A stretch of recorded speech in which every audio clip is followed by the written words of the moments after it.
Dane Whitford lifted his glass at his mother's birthday brunch and told both families I had finally stopped guarding that duplex like a scared little landlord. The duplex he meant was not family property. It was the brick 2-unit house my father had rebuilt for me before my marriage, with my name on the title and a paying tenant upstairs. His sister laughed. Marybelle pressed a hand to her chest, and then his mother smiled at me like she already owned the staircase. "Talia has agreed to give me the upper unit," she said.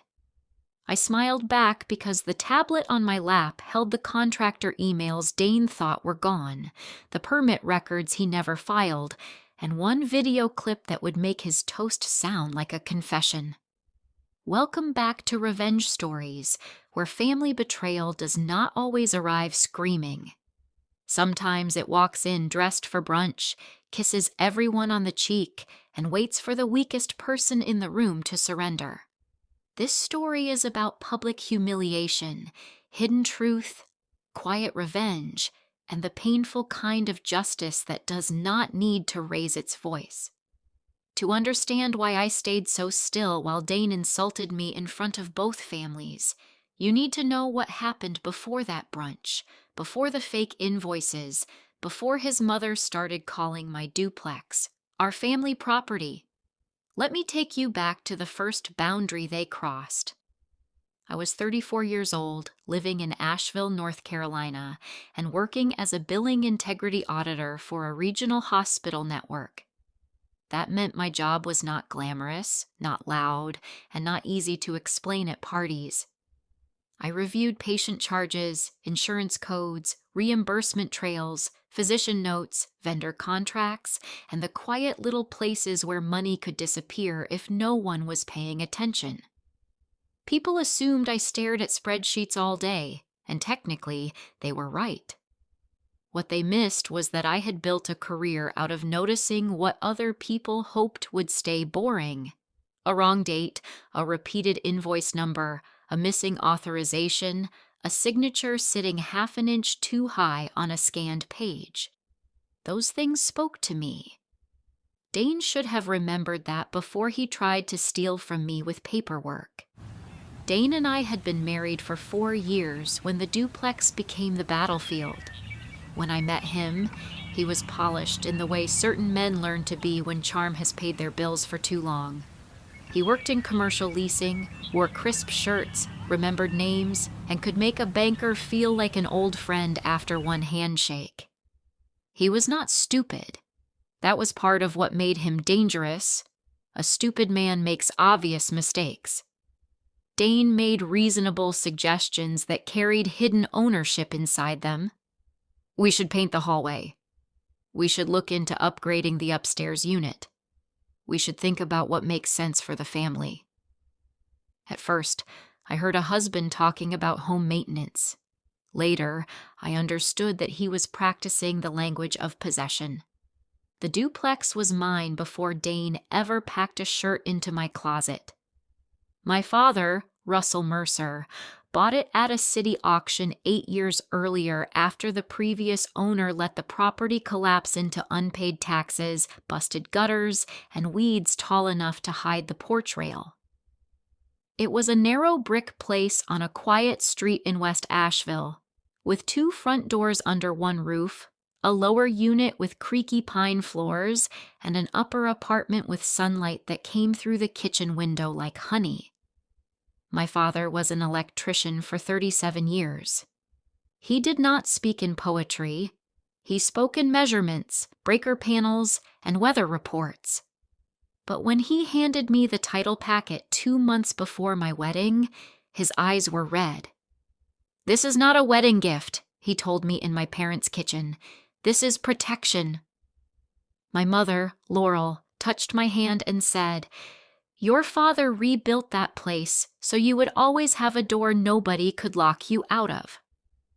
The title was in my name only, Talia Renee Mercer, recorded before the marriage.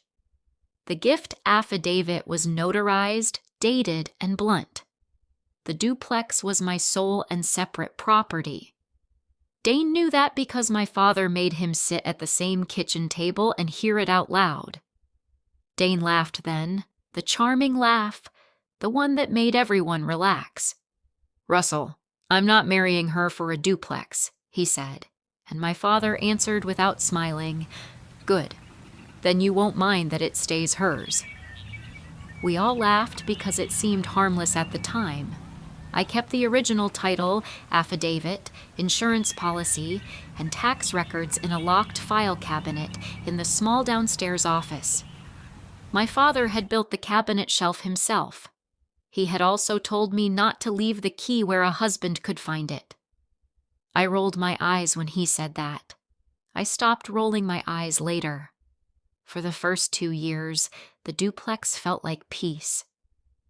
Dane and I lived in the lower unit, and the upstairs apartment was rented to Elise Nolan, a quiet graduate student who paid on the first of every month and left homemade muffins by my door every Christmas. Her rent went into a separate account under my name, not because I was suspicious, but because my father had insisted on clean records. "Separate property stays separate because you treat it separate," he said. Dane called that paranoid. My father called it experience. Dane and I had a joint checking account for shared household expenses, groceries, utilities, vacations, normal married life. I contributed to it. He contributed to it. The duplex itself, the property taxes, insurance, major repairs, and rental income stayed outside it. That line mattered. It became the line Dane and his family tried to erase. Maribel Whitford, Dane's mother, first called the duplex our place on a Sunday afternoon in March. She was standing in my hallway with a measuring tape, studying the wall between the stairwell and the downstairs kitchen like she had been hired to redesign it. Maribel was 64, carefully dressed, always perfumed, always wounded. She had lost her own house years earlier after Dane's father left behind debts she claimed she never understood. She told that story often, especially when someone else had something stable.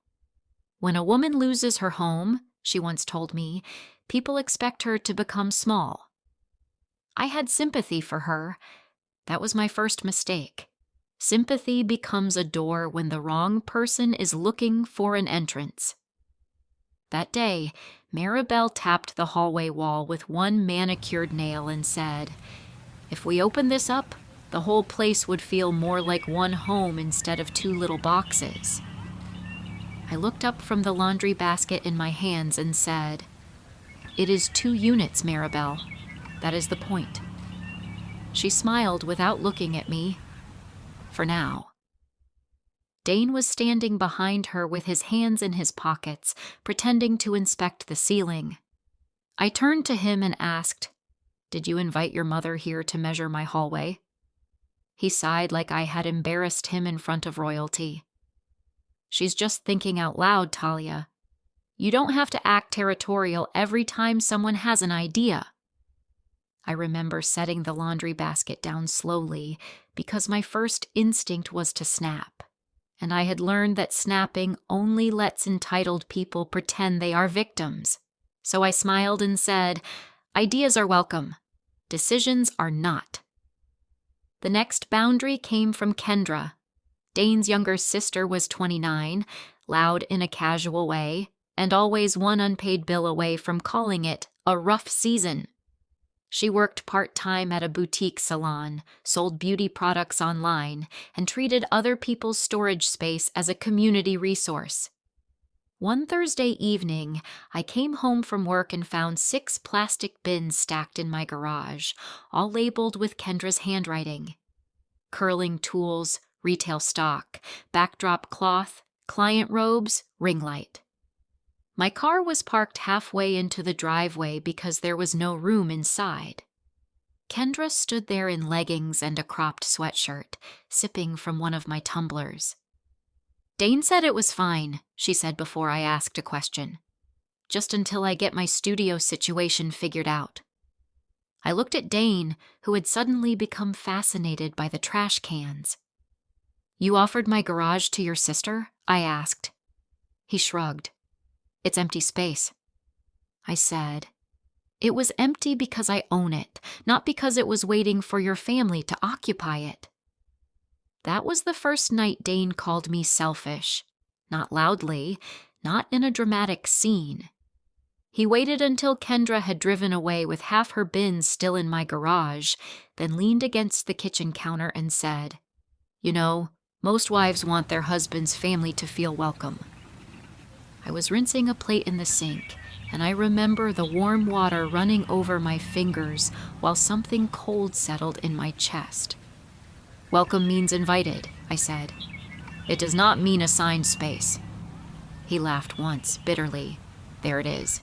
Your space, your duplex, your garage, your tenant. Do you hear yourself?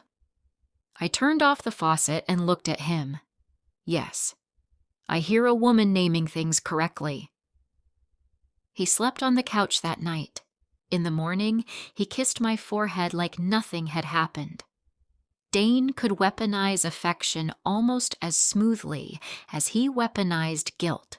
By April, Maribel started visiting the upstairs landing when Elise was not home. Elise mentioned it first in a text that made my stomach tighten before I fully understood why. Hey, Talia, just checking. Is Dane's mom supposed to be measuring my kitchen windows? I read that message twice while standing outside the hospital cafeteria. When I called Dane, he answered with his cheerful work voice, and I asked him why his mother was inside the upper unit. He said, She isn't inside. She's just looking around. I said, The upstairs apartment is leased. It is Elise's home while she rents it. Dane lowered his voice. We need to talk about that lease anyway. Mom's situation is getting complicated. There it was, quiet and polished, the first real outline of the plan. I told him Maribel was not to enter the upper unit again, not with him, not without him, not for measurements, not for dreams. He said, You make everything sound like court. I answered, Only when people behave like evidence. 2 weeks later, Elise knocked on my door holding a folded letter. Her face was pale. She had been crying, but she was trying to be professional about it, which somehow made it worse. I wanted to ask you directly, she said. Is this real? The letter said her lease would terminate in 30 days due to owner-directed family occupancy and structural conversion. It had my name typed at the bottom and an electronic signature that looked almost like mine if you did not know my real signature had a sharper R and never curved that way at the end. I felt the world narrow to the page in my hand. Elise said, I understand if you need the space. I just wish you had told me in person. I folded the letter once, slowly, because fury is easier to carry when you give it clean edges. I did not write this, I told her. You are not being evicted, and whoever sent this made a very serious mistake. Dane denied it for exactly 4 minutes. He stood in our kitchen with the letter on the counter between us and gave me the same expression he gave difficult clients. Calm, concerned, insulted. Talia, I would never forge your signature, he said. I watched his eyes. Not his mouth. His eyes kept flicking to the lower right corner of the page where the digital signature sat. Then who sent it? I asked. He spread his hands. Maybe Elise made it up. Maybe she misunderstood something. That was the moment he lost me completely. Not because of the forgery. The forgery was awful, but accusing Elise, a tenant who had never missed rent, never caused trouble, and looked like she had just been punched by the law, was uglier. It showed me how quickly Dane would sacrifice someone innocent to protect his story. I did not shout. I did not cry. I picked up the letter and said, I'm going to find out. Finding out took less time than Dane expected because the county permitting office kept better records than he did. The next morning, I used my lunch break to search the public permit portal. There it was, A residential alteration application for my address, submitted under Whitford Property Care, LLC. Scope of work: conversion of upper rental unit to private family suite, electrical updates, stairwell modification, plumbing adjustments. Owner authorization attached. I opened the PDF and stared at my forged signature pasted beneath a paragraph, giving Dane permission to act as my agent. The signature had been lifted from an old insurance form I had signed 2 years earlier, a form Dane had once offered to scan for me because he was already near the printer. It was almost elegant in its stupidity. He had assumed a signature was identity. He had forgotten that context is evidence. I downloaded everything: the application, the owner authorization, the contractor name, the submission timestamp, the email address linked to the account. Then I searched Whitford Property Care, LLC through the North Carolina Secretary of State database. Registered agent, Dane Michael Whitford. Formation date, 6 months earlier. Business address, a mailbox store near Biltmore Village. No contractor license listed. No website. No employees. No permits before mine.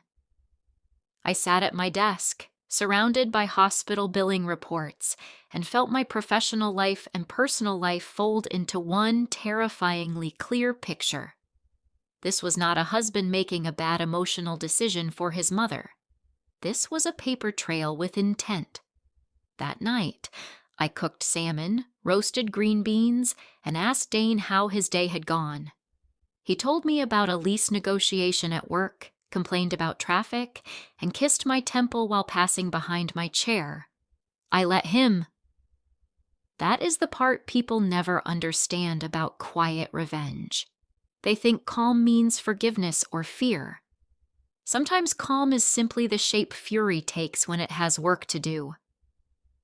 After Dane went to bed, I opened 3 months of joint checking statements. I was not looking for proof anymore. I was looking for volume. By midnight, I had found 9 payments to Whitford Property Care, LLC, all categorized as property maintenance or emergency repair. The total was $18,760. None of those repairs had happened. The foundation had not been reinforced. The stair rail had not been replaced. The upstairs plumbing had not been upgraded. The only thing Dane had built was a lie with an invoice number. The money did not stop there. I checked the joint credit card, the one we used for groceries and travel points. There were charges for a storage unit, a furniture store, 2 mattresses, paint, a vanity, and salon lighting equipment. The furniture was not in our home. The vanity was not in either unit. The salon lights explained Kendra's sudden confidence. Dane had been preparing my property for his mother and his sister using marital funds, fake contractor paperwork, and a forged authorization. He had not just crossed a boundary. He had drafted a map, signed my name to it, and invited his family to move in. I called Mira Caldwell the next morning.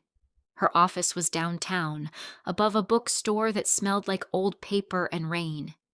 Mira was a family law attorney with silver-threaded hair, precise glasses, and a voice that made panic feel inefficient. I brought the title, the gift affidavit, the lease with a lease, the fake termination letter, the permit application, the LLC records, and the bank statements. She reviewed everything without dramatic reactions. That helped me stay seated. After 20 minutes, she removed her glasses and said, "The duplex is your separate property. The records are clean. The bigger issue is the forged owner authorization and the misappropriation of joint funds through his LLC." I asked her if I should confront him. She looked at me for the first time with something almost like warning. "No, not yet. People who forge documents become very creative when they realize you found the first one." Mira referred me to Daphne Rourke, a forensic accountant who worked out of an office with no decoration except a clock and one framed certificate. Daphne was not warm, but she was exact, and exact was what I needed. She reconstructed the money trail in 12 days. Dane's LLC had received $18,760 from our joint account. Within 48 hours of each deposit, money moved to one of three places: Maribel's checking account, Kendra's payment app, or the LLC credit card. Maribel had received $11,900 labeled as relocation assistance. Kendra had received $3,400 labeled as design consultation. The remaining money paid for storage, furniture, and supplies. Daphne also found an email thread between Dane and Maribel that made my hands go numb when I read it. Maribel had written, "Once Talia sees how much has already been arranged, she'll stop fighting. She cares too much about appearances." Dane had replied, "I'll handle her. By your birthday, we'll make it public." By then, Maribel's birthday brunch was already on the calendar. Dane had booked a private room at a restaurant near the river, invited my parents, his mother, Kendra, 2 cousins, and Elise, though Elise declined because she had more sense than the rest of us. When I asked why my parents needed to be there, Dane smiled too quickly and said, "It's just family. Mom's had a hard year. I want everyone together." I said, "Of course." He looked relieved. That was how I knew he believed I was still behind him, or beneath him, which to men like Dane often feels like the same thing. I called Mira the next morning and told her about the brunch. She said, "Bring copies, not originals. Bring the forensic summary, bring the permit records, and keep your phone recording if North Carolina law allows you to record a conversation you're part of." I already knew it did. I had checked.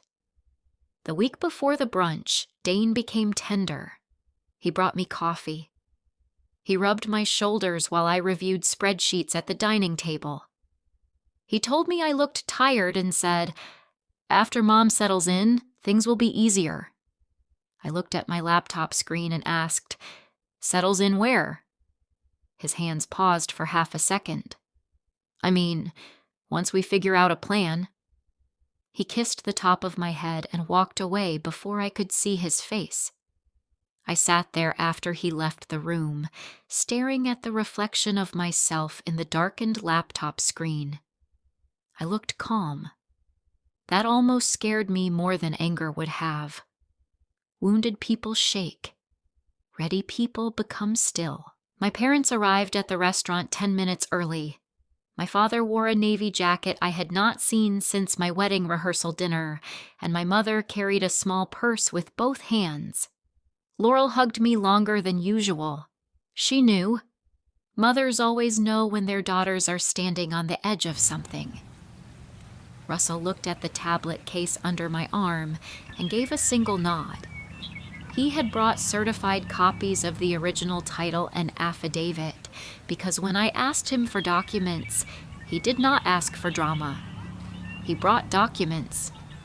Dane greeted them with his polished son-in-law voice. "Russell Laurel, so glad you made it," he said, and my father shook his hand with the face of a man touching a wire he already knew was live. Maribel arrived wearing cream silk and a smile wide enough to hide teeth. Kendra came behind her with curled hair, glossy lips, and a phone already out for pictures. "This is such a big day," Kendra said, hugging Dane and ignoring me until she remembered there was an audience. Maribel kissed my cheek and whispered, "I'm glad you came around, sweetheart." Her perfume was heavy, floral, and expensive enough to make the word sweetheart sound like a receipt. I smiled and said, "I wouldn't miss this." She mistook that for surrender. That was the thing about Maribel. She understood pain very well, but she understood restraint very poorly. For the first 40 minutes, brunch moved like theater. Dane ordered mimosas for the table. Maribel told stories about raising 2 children alone. Kendra showed my mother pictures of salon chairs she wanted, eventually. My father barely touched his food. I answered questions, passed the salt, and kept the tablet on my lap beneath the tablecloth.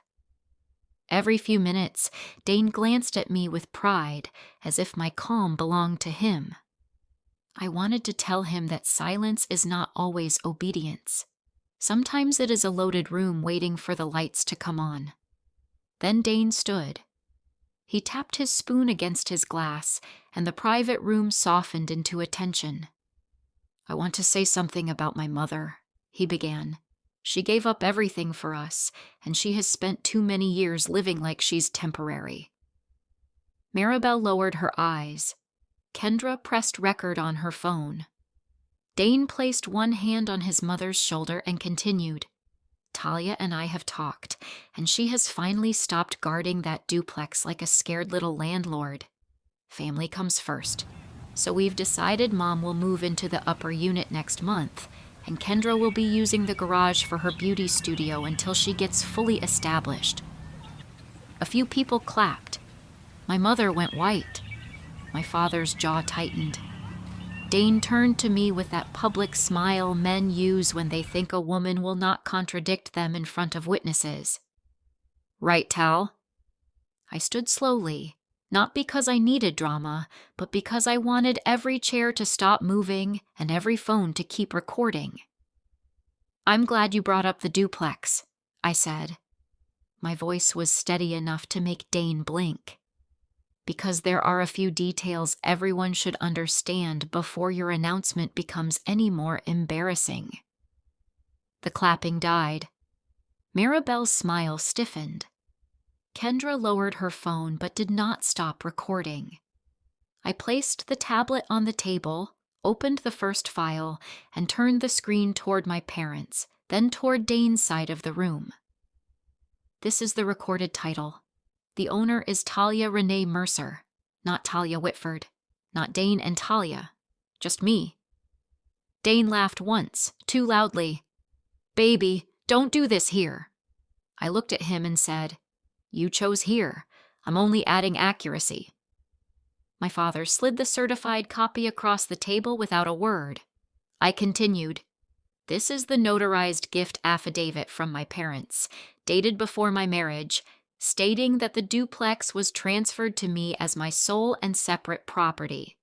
The upstairs unit is leased to Elise Nolan through the end of the year. She has not agreed to move. I have not asked her to move, and Maribel has no legal right to occupy it." Maribel's hand flew to her throat. "Dane said you agreed." I turned to her. "Dane said many things. That is why I brought documents." The room changed temperature. I could feel it. Dane took one step toward me, lowering his voice. "Talia, sit down." I did not. "This," I said, opening the next file, "is the termination letter Elise received, supposedly from me, telling her to leave in 30 days for family occupancy. I did not write it. I did not sign it. The signature was copied from an old insurance form." My mother made a small sound, but she covered it with her hand. I opened the permit record next.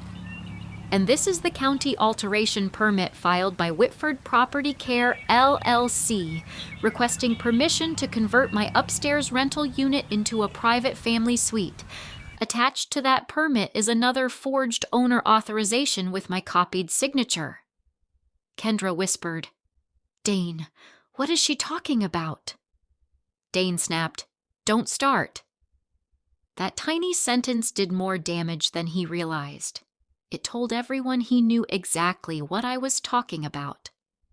I tapped the screen and brought up the LLC record. Whitford Property Care, LLC was created by Dane 6 months ago. It has no contractor license, no employees, no actual work history, and no authority to perform work on my property, but it billed our joint checking account 9 times for repairs that were never performed. I read the amounts calmly. $2,400 for stairwell reinforcement. The stairwell was never touched. $3,100 for plumbing upgrades. No plumbing work occurred. $4,000 for electrical prep. My father inspected the panel last month because he built that system himself. Nothing had been changed. My father finally spoke. His voice was low and rough. That panel still has my handwriting inside the breaker door. Dane looked at him, then away. I opened Daphne's summary. Total transferred from our joint account to Dane's LLC, $18,760. From there, $11,900 went to Maribel as relocation assistance. $3,400 went to Kendra as design consultation. The rest paid for storage, furniture, and salon equipment. Kendra's face burned red. I didn't know it was your money, she said quickly. Maribel turned on her. Be quiet. I looked at Maribel and said, No, let her speak. Silence is how this plan got comfortable. Maribel stood then, shaking with a fury she tried to dress as heartbreak. You are humiliating my son at his mother's birthday brunch. I almost laughed, not because it was funny, but because entitlement has a way of standing in a burning room and complaining about the smoke. Dane used your birthday brunch to announce possession of a home he does not own, I said. He forged my signature, tried to remove my tenant, created a fake company, billed our joint account, and moved money to you and Kendra. I did not humiliate him. I arrived with the truth he scheduled. Dane's face had gone pale under the restaurant lights. It wasn't like that, he said. I was trying to take care of my mother. I nodded once. With my property, my tenant's home, and our joint money. He reached for the tablet, but my father's hand came down on the table before Dane touched it. Not loud, but final. Don't, Russell said. One word, and every man in the room understood it. Dane pulled his hand back. Maribel's eyes filled, and for a second I saw the woman behind the performance. The woman who had lost a house years earlier and never stopped bleeding from it. She said, You don't know what it feels like to have nowhere permanent. I looked at her, and my anger softened just enough to hurt. You're right, I said. I don't know what that did to you, but your loss does not give you a claim to my roof.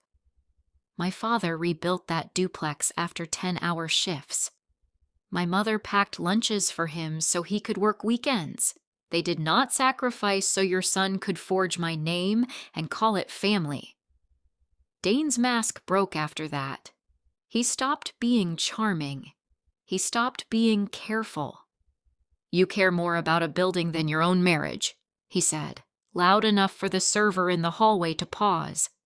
I held his stare. No, Dane. I cared about this marriage enough to notice when you started stealing inside it. He flinched at the word stealing. That's insane. I opened the final file. It was the video clip from the small porch camera mounted above the side entrance, the one Dane had forgotten because he never checked the maintenance app unless he needed something. The video showed Dane and Maribel on the upstairs landing 2 weeks earlier. Maribel's voice was clear. Once it's announced, she won't fight you. She hates looking cruel. Dane answered, She'll adjust. She always does after a few days. I stopped the video before the room could breathe again. No one defended him after that. Kendra put her phone face down. One cousin stared into his coffee. My mother had tears in her eyes, but she was not crying for Dane. Maribel sat down as if her knees had betrayed her.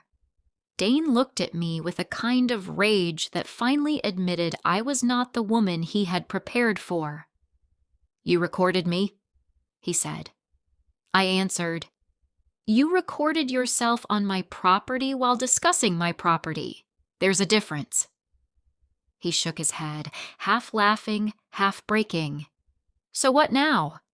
You perform your little courtroom speech and go home proud? I closed the tablet and placed both hands on top of it. No. On Monday morning, my attorney will file for legal separation.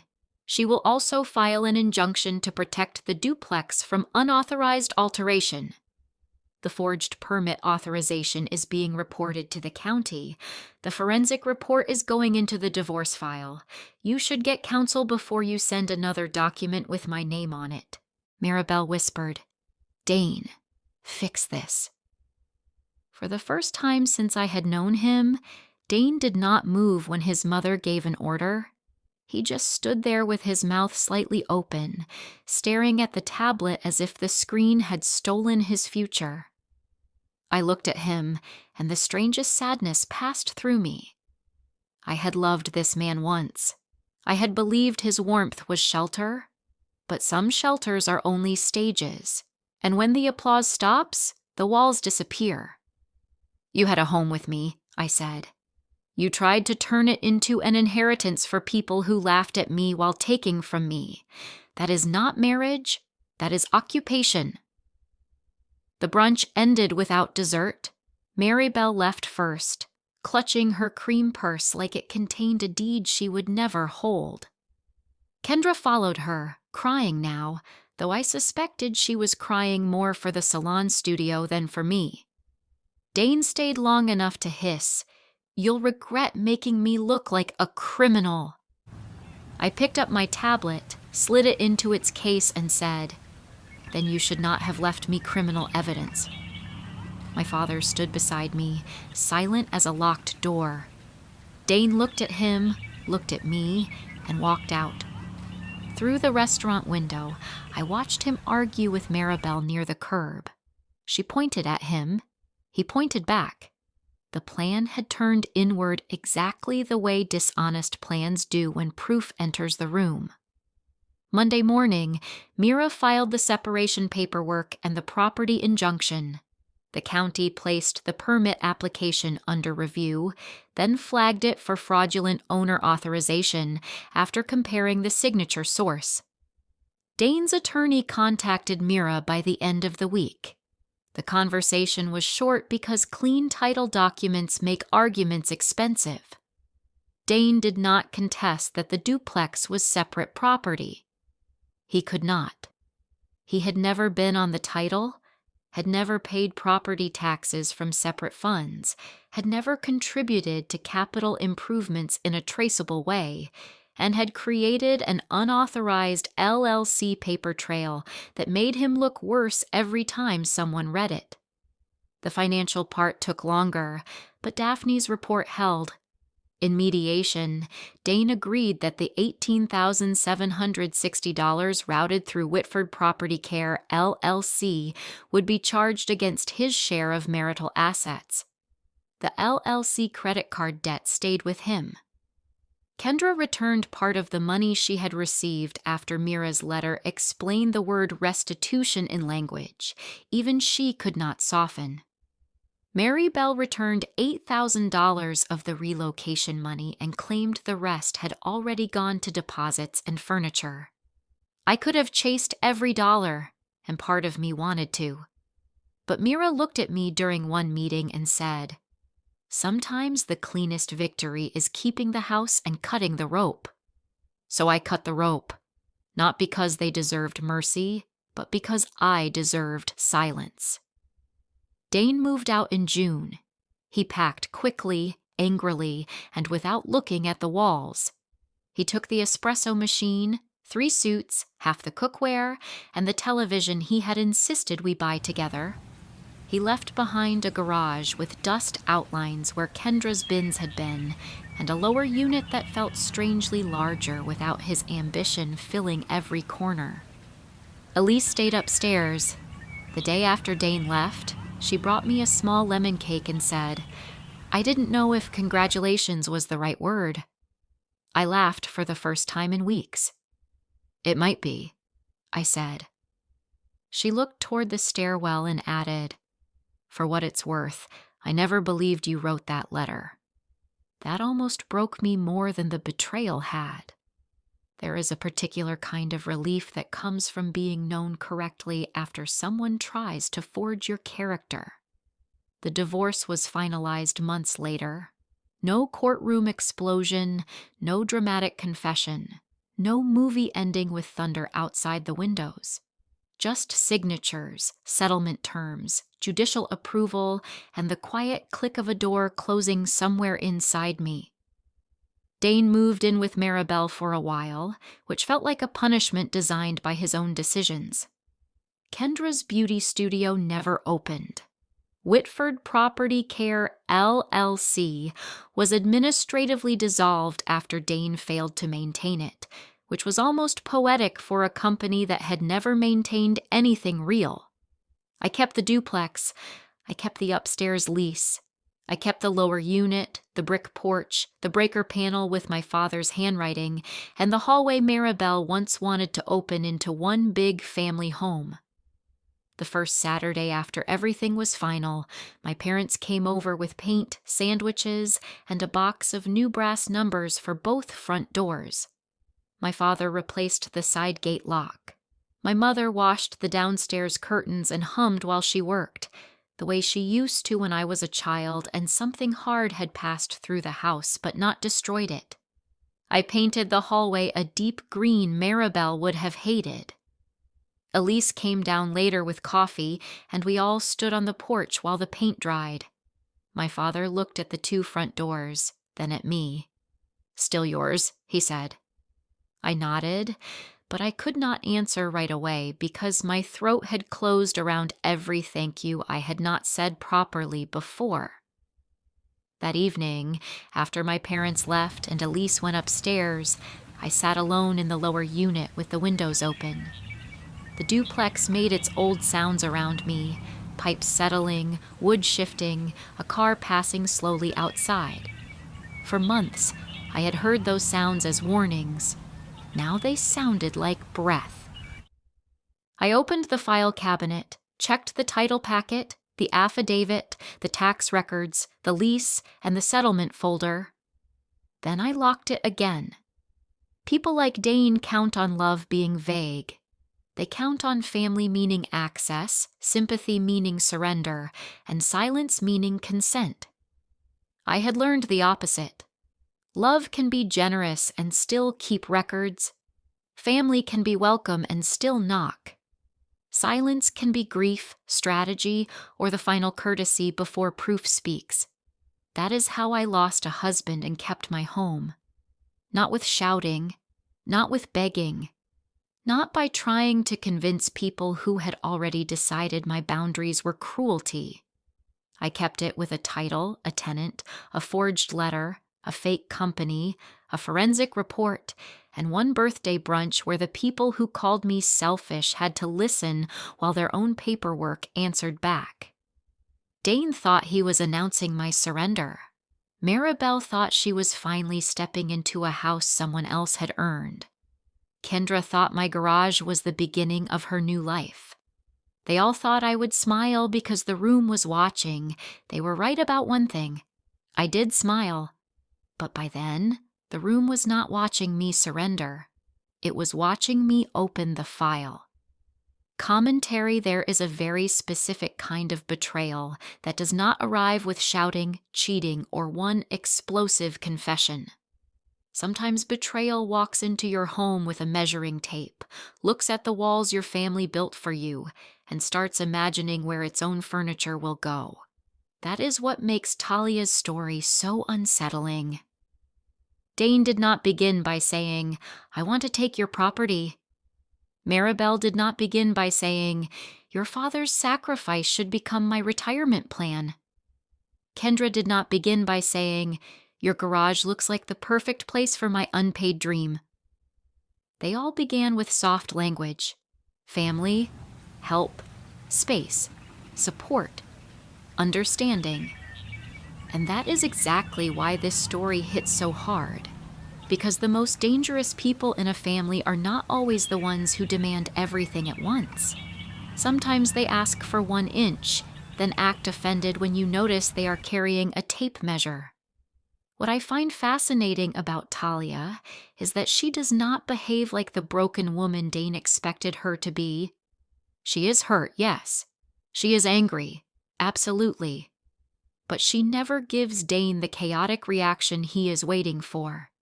He keeps pushing her toward the role of the unreasonable wife, the cold woman, the selfish homeowner, the scared little landlord. That insult was not random.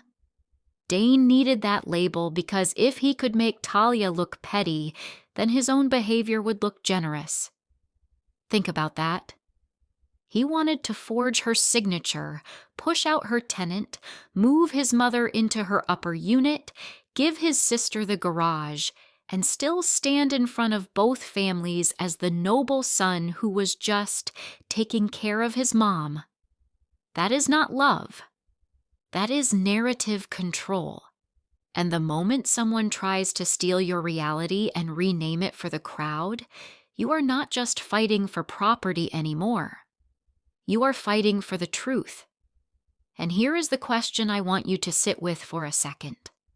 How many people would have missed the first warning sign? Not because they were foolish, but because they were trying to be kind. Maribel had a painful backstory. She had lost a home. She had suffered. She knew how to speak from that wound in a way that made every boundary sound cruel. When she said she wanted permanence, it sounded human. When she talked about losing everything, it sounded tragic. But pain does not automatically make someone innocent. That is one of the hardest things to accept in family situations. A person can be wounded and still manipulative.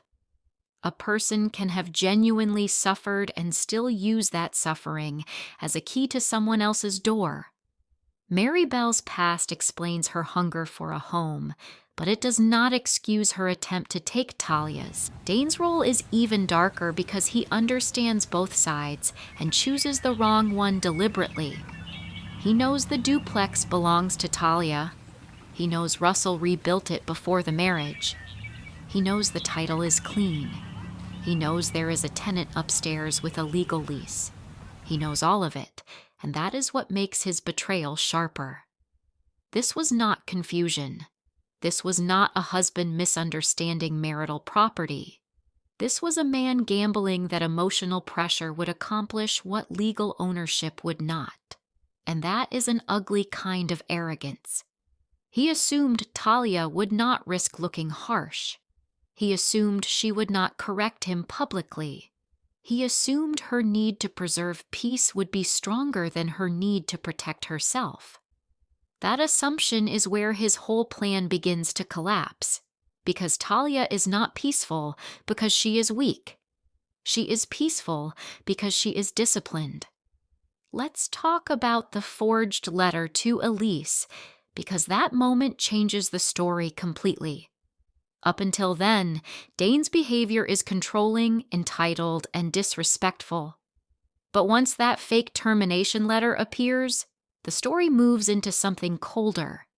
He is no longer just pressuring his wife. He is interfering with another woman's housing, using Talia's name as a weapon, and trying to make an innocent tenant believe she has been legally pushed out. That is why Talia's calm becomes so powerful. She is not only defending herself, she is defending the boundary between truth and paperwork fraud. And for someone like Talia, a woman whose entire career is built around finding false billing trails and hidden inconsistencies, Dane chose the worst possible battlefield. He tried to beat an auditor with fake documents. That is almost breathtaking in its arrogance. There is also something very American, very modern, and very uncomfortable in the way Dane hides theft behind administrative language. He does not snatch cash from a drawer. He creates an LLC, he files permits, he submits invoices, he moves money through categories that sound boring enough to avoid suspicion. That is why this story feels more sophisticated than a simple family argument. It shows how betrayal can become bureaucratic, It can have invoice numbers. It can have email threads. It can have business names, payment descriptions, permit applications, and copied signatures. And that is why Talia's revenge has to be documentary, not dramatic. If Dane's weapon is paperwork, then her response has to be better paperwork, cleaner paperwork, verified paperwork, the kind that does not shout because it does not need to. I also want to point out how carefully the story handles Talia's silence. In many revenge stories, silence is treated like weakness until the final reveal. But here, silence is labor. Silence is evidence gathering. Silence is emotional containment. Silence is Talia sitting across from Dane at dinner, listening to him talk about work while knowing he has been building a fake company behind her back.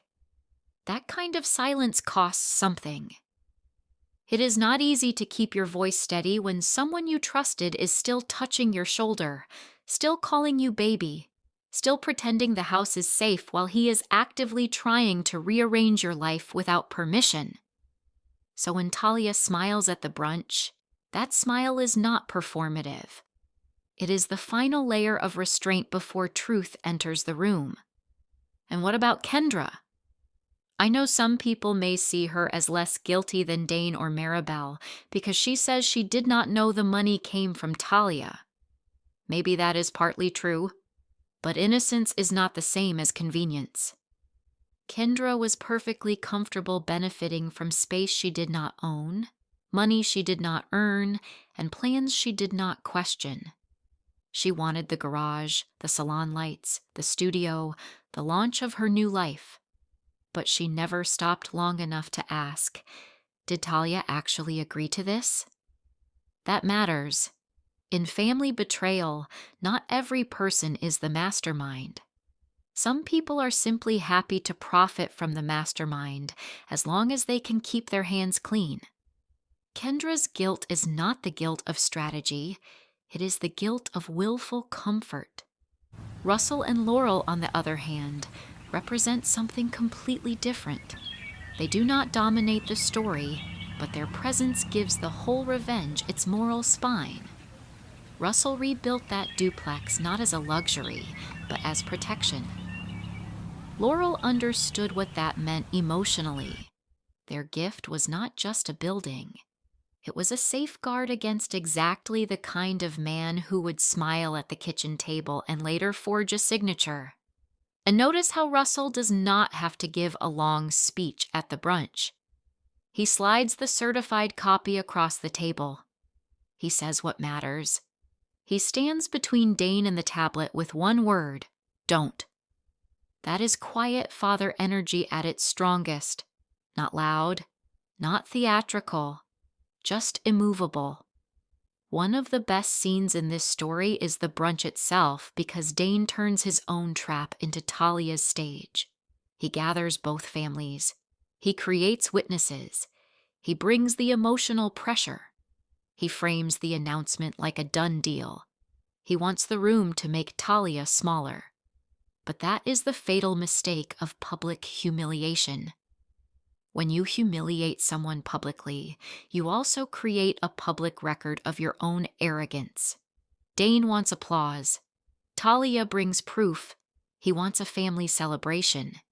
She turns it into an evidentiary hearing without ever sounding hysterical. And that is what makes the revenge so satisfying. She does not chase him around the room. She does not beg anyone to believe her.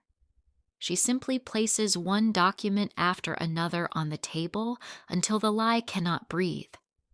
The line that stays with me is when Talia says, "You chose here. I'm only adding accuracy."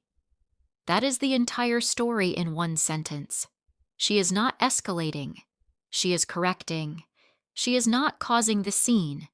She is refusing to let Dane's scene remain false. There is a major difference between starting a conflict and exposing one that has already been operating behind closed doors. A lot of manipulative people rely on that confusion. They do harmful things privately, then accuse you of being dramatic when you reveal them publicly. But if someone builds a lie in secret and announces it in front of witnesses, they do not get to complain when the truth uses the same room. And then comes the porch video. That clip is devastating because it strips away every possible excuse. Before the video, Dane could still try to say he was overwhelmed, confused, trying to help his mother, trying to solve a family problem. But the video shows intent. It shows calculation. Maribel says Talia will not fight because she hates looking cruel. Dane says she will adjust. That is not a misunderstanding. That is a strategy based on underestimating her. They were not just hoping Talia would agree. They were counting on her shame, her manners, her compassion, and her public composure to trap her into silence. That is why the video is not just evidence of a plan. It is evidence of contempt. This story also asks a serious question about marriage. What does ours mean when one person uses it to erase what belongs to the other? Marriage should create partnership, not entitlement. Dane keeps trying to turn Talia's separate property into a shared emotional obligation. He acts as if the word wife means she surrendered every lock, every room, every financial boundary, every legal document, and every right to say no. But partnership without consent is not partnership. It is occupation with nicer language. And I think that is why Talia's final position feels so clean. She does not reject family. She rejects theft wearing a family name tag. The ending is powerful because it does not pretend revenge fixes the wound instantly. Talia keeps the duplex, yes. Dane leaves. The money is partly recovered. The legal record is corrected. But the emotional damage still exists. She has to walk through rooms that were almost taken from her. She has to repaint the hallway. She has to hear the old pipes and learn that the house is safe again. That is a quieter kind of healing, and honestly, it feels more honest than a dramatic victory scene. Real dignity after betrayal is not always fireworks. Sometimes it is changing the locks, keeping the title packet in a cabinet, painting the hallway a color your enemy would have hated, and finally breathing in your own living room without waiting for someone to claim it. So here is what I want to ask you. Was Talia right to expose Dane at the birthday brunch, or should she have handled it privately through lawyers only? Did Maribel deserve any sympathy after what she helped plan, or did she cross too many lines the moment she accepted money and space that were never hers? And where do you place Kendra in all of this? Victim of Dane's lies, or another person who chose comfort over conscience? I have my opinion, and it is this. Talia did not destroy that family. She revealed the damage they had already done.